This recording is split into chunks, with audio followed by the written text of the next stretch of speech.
சூர்யா அண்ணன் நம்ம பார்த்துட்டே இருக்கோம். ம். வெற்றி வரும், ம். திடீர்னு தோல்வி வரும். ம். ஆனா ஆள் மாறுனதே கிடையாது.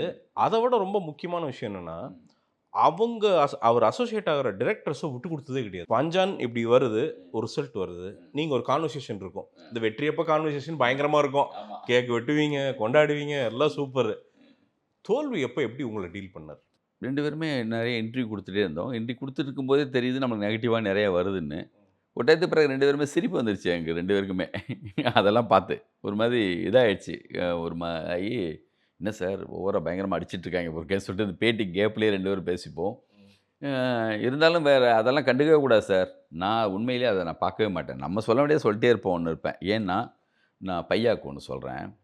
பையா வந்து ஒரு ரெட் கார்பெட் ஷோ வந்து நம்ம அவங்க தான் வாங்கியிருக்காங்க. அப்போ வந்து அழகிரி சார் பையன். அவங்க வந்து கிளவுட் நைன் தான் வாங்கியிருக்காங்க. ரத்தினவேல் வந்து அவங்க ஈவினிங் வந்து ஒரு முக்கியமான ஷோ வந்து சத்யம் சினிமாஸில் போயிட்டுருக்கு. அதுக்கு அரேஞ்ச் பண்ணி எல்லாம் ரெடி பண்ணிட்டு இருக்கும்போது, காலையிலேருந்து 2, 3 ஷோ முடிஞ்சிருக்கு. நாங்க எல்லாம் செலிபிரிட்டீஸ்லாம் வர வச்சுட்ருக்கோம். அப்போ என் பக்கத்தில இருந்த ஆண்டனி சொல்றாப்படி, "தலைவா நான் அப்போ கலைஞர் டிவிக்கு வந்து நான் வந்து லைவுக்காக போணும். ரெடி ஆயிட்டுருக்கேன்." அது ரொம்ப ஃபேமஸ் அப்போ. ஆமா. கலைஞர் டிவி லைவ் வந்து ஆமா, ஃபேமஸ். ஆமா, ஆமா, ஆமா. புரமோஷன்னா கலைஞர் டிவி கரெக்ட், லைவ். கரெக்ட். படத்துக்கு ஒரு மாதிரி நெகட்டிவா இருக்கு தலைவா அப்படின்னு ஆண்டனி. "ஏய் என்ன சொல்றன்னா?" "இல்ல தலைவா உங்க காதுக்கு வந்துச்சான்னு தெரியலன்னு." எனக்கு அது வரைக்கும் எதுவும் வரல. நான் சொன்னேன், "ஒரு நிமிஷம். அது எதுவா இருந்தாலுமே அப்படியே வை. எனக்கு சொல்லாத. நான் ஒரு லைவுக்காக போறேன். அது போய் பேசிட்டு வர்றதுக்காக போறேன். என் காதுல போடாதன்னு சொல்லிட்டேன்." வேற எந்த ஃபோன் அட்டெண்ட் பண்ணல. நான் ஸ்ட்ரெயிட்டா போனேன். நம்ம படம் ஒண்ணு பண்ணியிருக்கோம். அது மனசோட புதுசா ஒரு ஏரியால தான் தொட்டிருக்கோம். அது இருக்கட்டும் சொல்லிட்டு போய் லைவ்ல உட்காந்தேன். வர்ற ஃபோன்லாம் அட்டெண்ட் பண்ற விதம் இருக்குல்ல. "வணக்கம், வாங்க. எப்படி இருக்கு படம்?"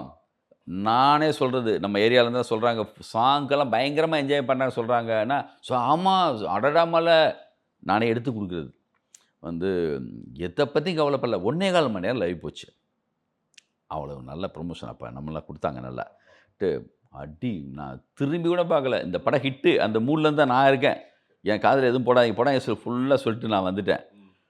அன்னைக்கு நைட்டு பார்த்திபன் சார் ஃபோனு. எங்கேயோ படம் பார்த்துட்டு, "ஏன் சார் இந்த படத்த தப்பு தப்பா சொல்லியிருக்காங்க? படம் நல்லா இருக்கே!" தப்பு தப்பா சொல்லியிருக்காங்கன்னு சொன்னப்ப தான் எனக்கு தெரியுது, அப்ப அவ்வளவு நெகட்டிவா பேசியிருக்காங்கன்னு.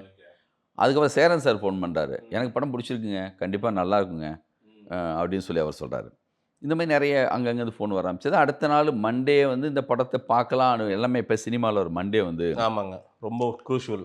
ஆ டிசைடர். ஆமா. ம். மண்டே பார்க்கலாம் அப்படின்னா, மண்டே 2 தியேட்டர் கூட நிக்குது வெளியில.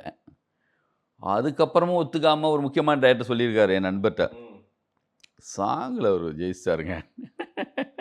சாங்ல அடிச்சுட்டு போயிடுச்சுங்க அந்த படம்ன்னு. கடைசி வரைக்கும் ஒத்துக்கவே மாட்டாங்க. அப்படிதான் இருக்கும்.